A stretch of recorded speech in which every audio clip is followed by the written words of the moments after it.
مطافي الزهد. السلام علیکم ورحمۃ اللہ وبرکاتہ. بسم اللہ والحمد للہ والصلاة والسلام علی رسول اللہ وعلی آلہ وصحبہ ومن والہ. اما بعد. ناظرین کرام، اس سے پہلی نشست میں ہم بات کر رہے تھے انسان کی تخلیق اللہ تبارک و تعالی کب سے اور کس طرح کن مراحل کے ساتھ انجام دیتا ہے. عالم بالا میں اللہ تبارک و تعالی نے انسانوں کو ارواح کی شکل میں پیدا فرمایا، اور ان روحوں کو جو شکل دی وہ چیونٹیوں کی شکل تھی، جیسا کہ بعض حدیثوں میں اس کا ذکر آیا ہے. عالم بالا چونکہ وہ ایک الگ دنیا ہے اور اس کائنات کی پہلی دنیا ہے، اس لیے وہاں کے لیے جو جسم جو شکل مناسب تھی اللہ تبارک و تعالیٰ نے انسانوں کو وہ شکل عطا فرمائی. اور جیسا کہ یہ بات گزر چکی ہے، ہر دنیا کے الگ رولز ہیں، الگ قوانین ہیں، الگ اصول و ضوابط ہیں. تو اس اعتبار سے عالم بالا میں جو شکل اور جو جسم چاہیے تھا اللہ تبارک و تعالیٰ نے ان روحوں کو عطا فرمایا اور انہیں ظاہر کیا اور ان سے وعدہ لیا. الست بربکم، سبھوں نے کہا بلا اے اللہ آپ ہمارے رب ہیں. اللہ تبارک و تعالیٰ نے انہیں ان کے نفس پر گواہ بنایا اور وہاں سے سفر میں بھیجا. عالم وجود میں وہی روحیں آتی ہیں، ماں کے رحم میں داخل ہوتی ہیں پانی کے قطرے کی شکل میں، جیسا کہ اللہ تبارک و تعالیٰ نے فرمایا فَلْيَنْظُرِ الْإِنسَانُ مِمَّا خُلِقَ مِن مَّاءٍ دَافِقٍ يَخْرُجُ مِن بَيْنِ الصُّلْبِ وَالتَّرَائِبِ. اللہ تعالیٰ نے کہا کہ وہ پانی کا قطرہ کس طرح سے رحم مادر میں جاتا ہے، وہ کہاں سے آتا ہے، کیسا پانی ہوتا ہے. اللہ تعالیٰ نے فرمایا کہ وہ پانی جو اچھلتے ہوئے تیزی کے ساتھ نکلتا ہے اور وہیں سے اس بچے کی تخلیق کی شروعات ہوتی ہے. سبحان اللہ. اللہ تبارک و تعالیٰ پانی کے ایک قطرے سے ایک انسان پیدا کرتا ہے. پھر یہ کیوں کہا جاتا ہے کہ انسان مٹی سے پیدا ہوا؟ دراصل اللہ تبارک و تعالیٰ نے کائنات بننے کے بعد جن مخلوقات کو اللہ تبارک و تعالیٰ نے اس کائنات میں بسایا ان میں بہت ساری مخلوقات تھیں اور ان کی جنسیت نوعیت الگ الگ تھی. اس میں کچھ ایسی بھی مخلوقات ہیں جو نظر میں نہ آئیں، کچھ ایسی بھی ہیں جو نظر میں آئیں لیکن ان کے اندر شہوت ہو، دماغ یا عقل نہ ہو، جنہیں ہم غیر ذوی العقول کہتے ہیں. کچھ ایسے ہیں جن کے اندر شہوت ہی نہیں ہے اور ان کے اندر فہم ہے، ادراک ہے، عقل ہے. کچھ ایسی مخلوق ہے جن کو اللہ نے آگ کی جنس سے پیدا فرمایا. کچھ ایسی مخلوق بھی ہے جن کو اللہ تبارک و تعالیٰ نے نور سے پیدا فرمایا. انسانوں کو جب پیدا کرنے کا ارادہ کیا اللہ تبارک و تعالیٰ نے تو کس چیز سے بنایا؟ اللہ تعالیٰ خود اس کا ذکر فرماتا ہے. اللہ تعالیٰ نے کہا ان مثل عیسی عند اللہ کمثل آدم خلقہ من تراب. اللہ تبارک و تعالیٰ کے یہاں عیسیٰ علیہ السلام کی مثال ایسی ہے جیسے آدم علیہ السلام. آدم علیہ السلام کو اللہ تبارک و تعالیٰ نے مٹی سے پیدا فرمایا. تراب مٹی سے اللہ نے پیدا فرمایا حضرت آدم علیہ السلام کو اور کہا ہو جا، ہو گیا. روایات بتاتی ہیں اللہ کے رسول صلی اللہ علیہ وسلم نے فرمایا کہ اللہ تعالیٰ کہتا ہے خلقتہ بیدی، میں نے اپنے ان دونوں ہاتھوں سے آدم کو مٹی سے بنایا. اللہ تعالیٰ نے اپنے ہاتھوں سے بنایا. اور کس چیز سے بنایا؟ مٹی سے بنایا. مٹی کو اکٹھی کی اور پھر اس کے کئی مراحل قرآن میں بیان کیے. اللہ تعالیٰ نے طین لازب کا ذکر کیا ہے، اور طین لازب کہتے ہیں اس مٹی کو جس کے اندر پانی ڈال کے اسے خمیر بنا لیا جائے، چپچپا سا. اس طرح سے اسے خمیر بنایا گیا جو ہاتھوں کو چپکنے لگے. اس طرح کی مٹی سے آدم علیہ السلام کی شکل تیار کی اللہ تبارک و تعالیٰ نے اپنے ہاتھوں سے. اور اس کے بعد اللہ تعالیٰ نے ذکر کیا کہ ہم نے آدم کو ایک ایسی سڑی ہوئی کالی مٹی سے پیدا کیا. من حمأ مسنون، ایک سڑی ہوئی مٹی سے جس کے اندر سے بو آ رہی ہو. اسی مٹی کو لینے کے بعد اللہ تبارک و تعالیٰ نے اس کا خمیر بنایا. پھر وہ رہ گئی وہ مٹی خمیر کی شکل میں کچھ دیر تک.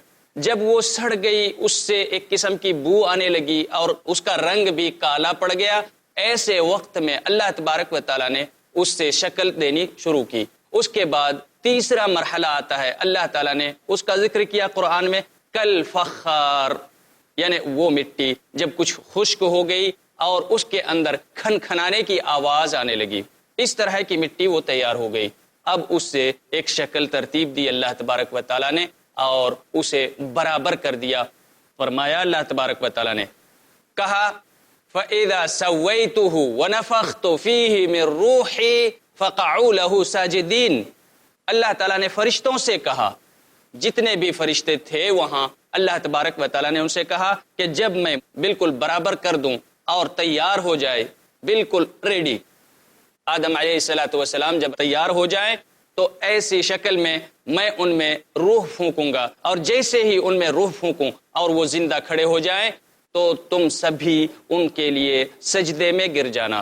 فقعوا لہ ساجدین، سجدے میں گر جانا ان کے لیے۔ یہ سجدہ تعظیم تھا، سجدہ عبادہ نہیں، اور یہ ان کی شریعت تھی، اور اللہ تعالیٰ جب جو چاہے حکم دے سکتا ہے، اس پر کسی کا قانون نہیں چلتا۔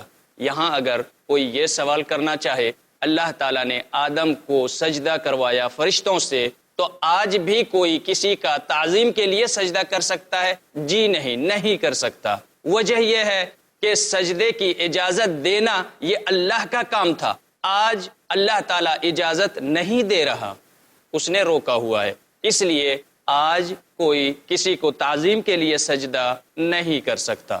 اللہ تعالیٰ نے آدم کو تیار کیا مٹی سے، اور اس کے بعد اس میں اپنی روح پھونکی۔ روح پھونکنے کے بعد اللہ تبارک و تعالیٰ کہتا ہے فرشتوں سے کہ سجدہ کرو۔ فرشتوں نے سجدہ کیا، لیکن ایک ایسا بھی شخص تھا جس نے غرور کیا، تکبر کی وجہ سے اس نے سجدہ نہیں کیا۔ اللہ تعالیٰ کہتا ہے الا ابلیس، ابلیس نے سجدہ نہیں کیا، تمام فرشتوں نے سجدہ کیا، لیکن اللہ کے حکم کے باوجود اس ابلیس نے سجدہ نہیں کیا۔ اللہ تعالیٰ نے فرمایا الا ابلیس کان من الجن، وہ جنوں میں سے تھا، اور جن یہ آگ کی مخلوق ہے، آگ سے پیدا کی گئی ہے۔ اللہ تعالیٰ نے فرمایا کہ ابلیس نے سجدہ نہیں کیا، وہ تھا جنوں میں سے، ففسق عن امر ربہ، اپنے رب کے حکم سے اس نے فسق کیا، نافرمانی کی، اور اللہ کے حکم کو ٹھکرا دیا، نہیں میں سجدہ کرنے والا نہیں ہوں، اس نے انکار کر دیا۔ اللہ تعالیٰ سے وہ کہتا ہے کہ اے اللہ، تو نے آدم کو مٹی سے پیدا کیا اور مجھے تو نے آگ سے پیدا کیا ہے، بھلا مجھ سے بہتر آدم کیسے ہو سکتا ہے؟ ہونا تو یہ چاہیے کہ آدم مجھے سجدہ کرے، میں آدم کو کیوں سجدہ کروں؟ میں اس سے بہتر ہوں، انا خیر منہ، میں آدم سے بہتر ہوں، کیونکہ میں آگ سے بنا ہوں، اور آگ کی صفت ہے کہ وہ اوپر جاتی ہے، نیچے نہیں جھکتی، اور یہ آدم مٹی سے بنا ہے، اور مٹی کی صفت ہے کہ اسے اوپر اچھالو تو وہ نیچے، تو جھکنا تو آدم کو چاہیے، آدم مجھے سجدہ کرے، انا خیر منہ، میں آدم سے بہتر ہوں۔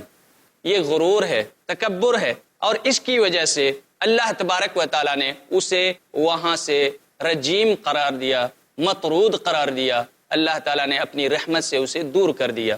اللہ نے فرمایا فخرج، نکل جاؤ میرے یہاں سے نکل جاؤ، جنت سے نکل جاؤ، اور مذموما مدحورا، ذلیل و خوار ہو کر نکلو، ایسا نہیں عزت کے ساتھ یہاں سے چلے جاؤ، یہ خبر سن کے جاؤ کہ میں تم سے اور تمہارے جو بھی ساتھی ہوں گے، تمہاری اتباع کرنے والے ہوں گے، ان تماموں کے ذریعے سے جہنم کو ضرور بھروں گا۔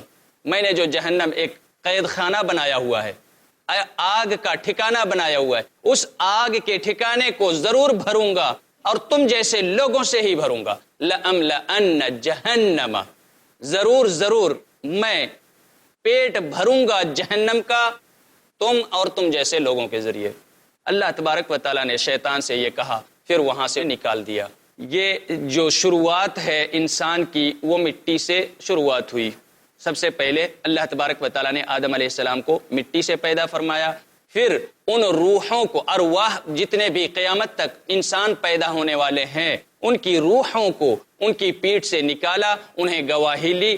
اب اس کے بعد اللہ تبارک و تعالیٰ تخلیق کے مراحل کو انجام دیتا رہا، لیکن مٹی کا یہ سلسلہ وہاں رک گیا آدم علیہ السلام کے بعد۔ آدم علیہ السلام کو ہاتھوں سے بنایا مٹی سے، اور اس کے بعد ان کی نسل کو جو جاری کیا تو ان کو مٹی سے نہیں بناتا، بلکہ اللہ تبارک و تعالیٰ فرماتا ہے ثم جعل نسلہ، اللہ تبارک و تعالیٰ نے اس کے نسل کو جاری کر دیا، لیکن مٹی سے نہیں، ایک بے وقعت پانی کے ذریعے، ایک بے وقعت پانی کے ذریعے۔ مٹی سے اب ہر انسان نہیں بنتا، بلکہ آدم کو جو اصلیت تھی اسے تو مٹی سے بنایا، لیکن اس کے بعد جو وہ نسل جاری ہوئی وہ من ماء مہین، ایک بے وقعت، بے قیمت، ایک حقیر قسم کے پانی سے ان کی نسل کو جاری کیا۔ اب جو یہ نسل جاری رہے گی وہ پانی سے رہے گی، مٹی سے نہیں، گرچہ اس انسان کی اصلیت چونکہ آدم سے ہے اور آدم مٹی سے ہے، اس لیے اصل میں انسان مٹی ہی ہوا، لیکن نسل جو جاری رہے گی وہ پانی کے ذریعے۔ اور وہ پانی کس طرح سے کہاں پہنچتا ہے، یہی ہماری بات چل رہی تھی۔ رحم مادر میں پہنچنے کے بعد وہاں سے اس جنین اور بچے کی تخلیق کی شروعات اللہ تبارک و تعالیٰ کرتا ہے، اور وہاں یاد دلاتا ہے کہ اے انسان تم کس جگہ سے نکلے، کس طرح سے نکلے، اس چیز کو یاد کرو۔ ناظرین کرام، وقت ہو گیا ہے ایک بریک کا، ملتے ہیں انشاءاللہ بریک کے بعد۔ السلام علیکم ورحمۃ اللہ وبرکاتہ۔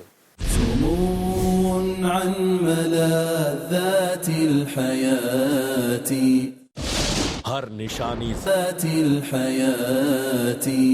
السلام علیکم ورحمۃ اللہ وبرکاتہ۔ ناظرین کرام، بریک کے بعد آپ کا استقبال ہے۔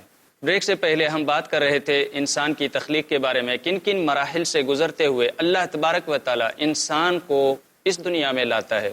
پہلے اس نے آدم کو مٹی سے بنایا، پھر ان کی نسل کو جاری کیا پانی کے ذریعے، بے وقعت پانی کے ذریعے ان کی نسل کو جاری کیا، اور پھر اللہ تبارک و تعالیٰ نے ان کو اس دنیا میں لانے کا ایک طریقہ اختیار کیا ماں باپ کے ذریعے سے۔ ایک مرد اور ایک عورت، ان کا ملن ہوتا ہے، اور اس کے ذریعے سے وہ پانی ایک قرار مکین میں جا کے جمع ہوتا ہے۔ اللہ تعالیٰ نے کہا ایک ایسے بہترین اور بالکل مستقر جہاں محفوظ مقام ہے، وہاں ہم اس پانی کو جمع کرتے ہیں، اور وہ پانی وہاں جمع ہو کے وہاں سے اس کی خلقت کی شروعات ہوتی ہے۔ چوتھے مہینے تک اس میں کچھ تبدیلیاں آتی ہیں، جیسا کہ یہ بات پہلے گزر چکی ہے۔ چوتھے مہینے میں اس پر روح ڈالی جاتی ہے، اور چوتھے مہینے سے چھٹے مہینے تک، یہ ان 2 مہینوں میں اس کے جو اعضا و جوارے ہیں وہ نشو و نما پاتے رہتے ہیں، وہ کمپلیٹ ہو جاتے ہیں چھٹے مہینے میں۔ 6 مہینے میں جب بچے کا قرار 6 مہینے پورے ہو جاتے ہیں ماں کے رحم میں، اس وقت اس کے تمام اعضا و جوارے مکمل ہو جاتے ہیں۔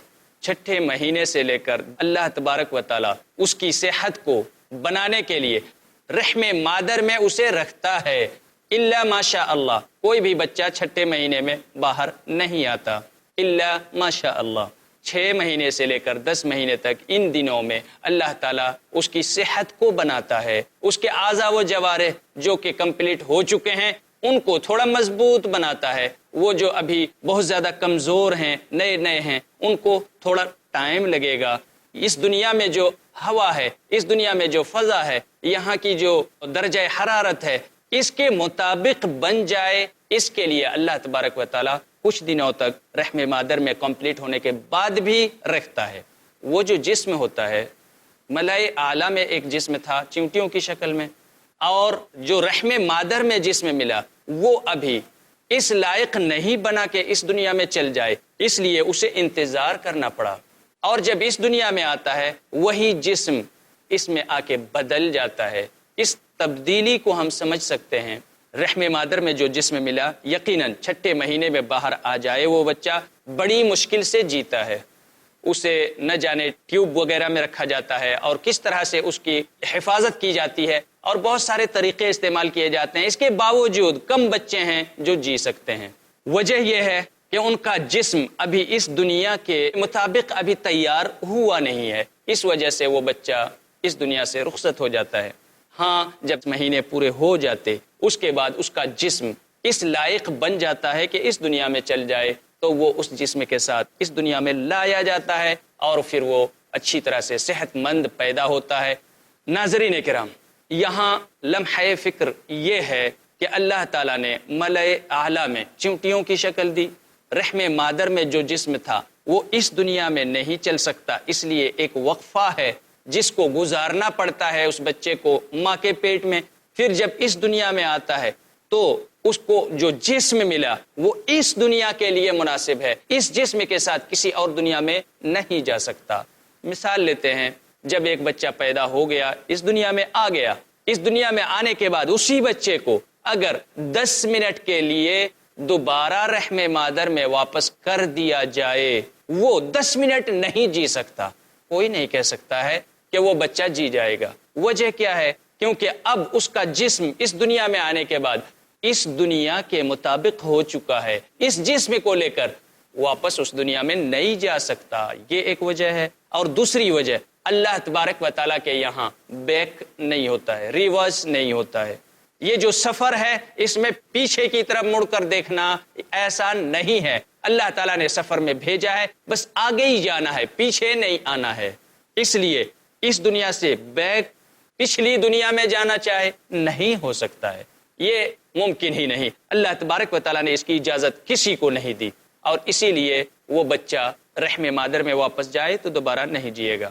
یہاں ایک چیز اور بھی سوچنے کی ہے، اور وہ یہ کہ اللہ تبارک و تعالیٰ نے جب روح پھونک دی چوتھے مہینے میں، تو چوتھے مہینے سے چھٹے مہینے تک یہ جو مرحلہ ہے اس کے اعضاء و جوارح کمپلیٹ ہوتے ہیں۔ ان دنوں میں کھاتا پیتا ہے یا نہیں یہ تو اللہ بہتر جانتا ہے، لیکن چھٹے مہینے سے لے کر جس مہینے میں بھی وہ پیدا ہوتا ہے ان دنوں میں وہ کھاتا پیتا کیا ہے، کیا کھاتا ہے، کیا پیتا ہے، یا بغیر کھائے پیے جیتا ہے، یا سانس لیے بغیر جیتا ہے۔ یہ چونکہ الگ دنیا ہے، ہر چیز کو سمجھنا ہمارے لیے آسان نہیں ہوگا۔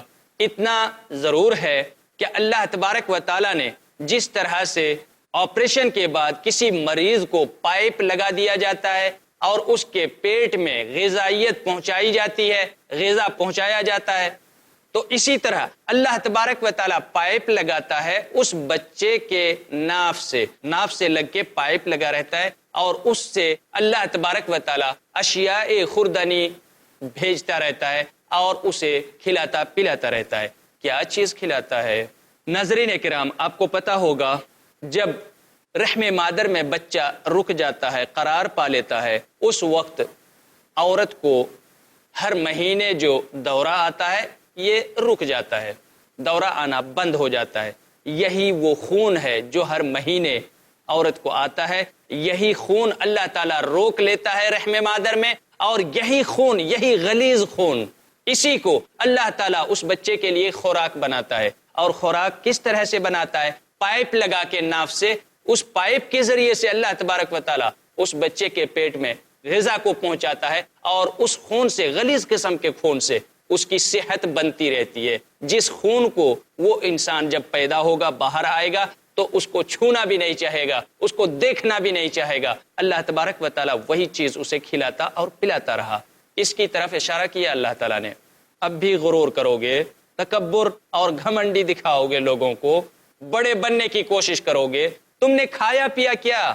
کس چیز سے تم پلے بڑے ہو؟ اللہ تبارک و تعالیٰ نے کس طرح سے تمہیں تیار کیا؟ اس کے بارے میں سوچ لو، تمہیں شرم آئے گی اور لوگوں کے سامنے بڑا بننے کی کوشش نہیں کرو گے۔ اے انسان، اگر تم تکبر دکھانا چاہو، ہم اگر چاہتے اس وقت پائپ کاٹ لیتے اور تمہارا کھانا پینا بند ہو جاتا، تمہاری ماں بھی کچھ نہیں کر سکتی، تمہارا باپ بھی کچھ نہیں کر سکتا، کوئی جان بھی نہیں پاتا، پائپ کاٹ دیتے، تم پیٹ میں ہی مر جاتے۔ کیا کر لیتے؟ کچھ بھی نہیں کر سکتا تھا انسان۔ لیکن وہی انسان جب باہر آتا ہے، باہر آ کے وہ ہوش سنبھالتا ہے، تھوڑا بڑا ہو جاتا ہے، تو اعلان کرتا ہے فرعون بن کر، انا ربکم الاعلی۔ اللہ تبارک و تعالیٰ کو چیلنج کرتا ہے اور کہتا ہے لوگوں سے کہ میں تمہارا رب ہوں، رب اور کوئی نہیں ہے، اللہ کوئی اور نہیں ہے، میں ہی تو ہوں جو تمہارا رب ہوں۔ رب کا قائم مقام بننے کی کوشش کرتا ہے، خالق بننے کی کوشش کرتا ہے، بھول جاتا ہے کہ اسے رب نے کن کن مراحل میں کس طرح پیدا کیا، کیا کھلایا، کس طرح سے اس کی نشو و نما کی، اس کی تربیت کی، ان ساری چیزوں کو وہ بھول جاتا ہے۔ اور یہ انسان کی بڑی بدنصیبی ہے۔ اللہ تبارک و تعالیٰ نے یہی یاد دلایا کہ اپنی فطرت کو یاد رکھنا، تمہاری جو فطرت ہے وہ مٹی سے ہے، تمہاری جو نسل ہے وہ بے وقات پانی سے ہے۔ جب تم پیدا ہو رہے تھے اس وقت تمہارا جو جسم بن رہا تھا، اس وقت تمہاری جو خوراک تھی، اس خوراک کو یاد کرو تو تم تکبر کرنا چھوڑ دو اور اپنی حقیقت اور اصلیت کا تمہیں پتہ چل جائے گا۔ رب بننے کا دعویٰ کرتے ہو، رب ایسا ہوتا ہے جو ایسے غلیظ خون کو کھا کے اس کی غذائیت سے پیدا ہو، وہ رب بن سکتا ہے؟ نہیں بن سکتا ہے، یہ رب نہیں ہو سکتا ہے۔ ماں باپ کے بغیر تم کیوں نہیں پیدا ہوئے؟ رحم مادر میں تمہیں میں نے لایا، رحم مادر کے بغیر تم کیوں نہیں پیدا ہوئے؟ لیکن تمہاری خلقت ہمارے ہاتھوں ہوئی، تمہیں غذا ہم نے پہنچائی، تمہیں ایک ایک سیکنڈ میں دیکھ ریکھ ہم نے کی، نشو و نما ہم نے کی، تمہارے اعضاء و جوارح کی تکمیل ہم نے کی، اور آج ہمارے مقابلے میں کھڑے ہو گئے ہو، رب بننے جا رہے ہو؟ نہیں، ایسا نہیں ہو سکتا۔ انسان اپنی فطرت پر واپس جاؤ، اپنی خلقت کو یاد کر کے اپنی فطرت پر واپس جاؤ، اور فطرت یہ ہے کہ تم نے ہمیں رب مانا ہوا ہے ملائے اعلیٰ میں، تم نے ہمیں رب مانا ہوا ہے جب تم اپنی ماں کے پیٹ میں تھے، اس وقت بھی ہمیں رب مانا ہوا ہے۔ اے بچے، جب تم اپنی ماں کے پیٹ میں تھے، یاد کرو اس مرحلے کو۔ دنیا کے کسی بھی شخص کو یہ نہیں پتا تمہارے ساتھ کیا کچھ ہو رہا ہے، کوئی تکلیف ہوئی، کوئی پریشانی ہوئی، کچھ بھی ہوا ماں کے پیٹ میں، کون تھا تمہاری سننے والا؟ کوئی تھا تمہارے پاس سننے والا؟ ہم ہی تھے جس کو تم یاد کیا کرتے تھے۔ اور اس وقت بھی جب تم ملائے اعلیٰ میں پیدا کیے گئے، کیا آئے اس دنیا میں ان ساری چیزوں کو بھلا دیا؟ کیسے بھلا دیا؟ کیوں بھلا دیا؟ یہی تو ہم نے کہا تھا، اللہ تبارک و تعالیٰ کہتا ہے یہی تو ہم نے کہا تھا کہ تم بھولنا نہیں، دنیا میں جانے کے بعد اس حقیقت کو نہیں بھولنا، یہی تو یاد دلایا تھا پیدا کر کے، اور تم سے وعدہ بھی لیا تھا۔ کیوں بھلا دیا بندے؟ کیوں بھلا دیا؟ واپس آؤ، واپس آؤ اپنی فطرت کی طرف، اور اپنی خلقت کو یاد کر کے اپنے رب کو پہچانو، اس کے احسانات کو پہچانو۔ اس نے جو کچھ بھی تمہارے اوپر احسانات کیے ہیں انہیں مت بھلاؤ۔ احسان کی احسان فراموشی کرو گے یقیناً سزا ملے گی، اور اگر شکر ادا کرو گے تو اللہ تبارک و تعالیٰ اور زیادہ انعام و اکرام سے نوازے گا، احسانات سے نوازے گا۔ اللہ تعالیٰ کا وعدہ ہے لَإِن شَكَرْتُمْ لَأَزِيدَنَّكُمْ وَلَإِن كَفَرْتُمْ إِنَّ عَذَابِي لَشَدِيدٌ۔ اے بندے، اگر تم شکریہ ادا کرو گے میری نعمتوں کا تو ہم اور زیادہ تمہیں نعمتیں عطا کریں گے، اور اگر تم نے انکار کیا، ناشکری کی، تو یاد رکھنا میرا عذاب بہت زیادہ دردناک ہے، بہت زیادہ تکلیف دینے والا عذاب میں نے تیار کر رکھا ہے۔ ناظرین کرام، آج کی مجلس میں وقت ختم ہونے جا رہا ہے، اس لیے ہم آپ سے اجازت لیں گے، آئندہ مجلسوں میں انشاءاللہ اس موضوع کی تکمیل ہوگی۔ تب تک کے لیے اجازت دیجیے۔ السلام علیکم ورحمۃ اللہ وبرکاتہ۔ سمو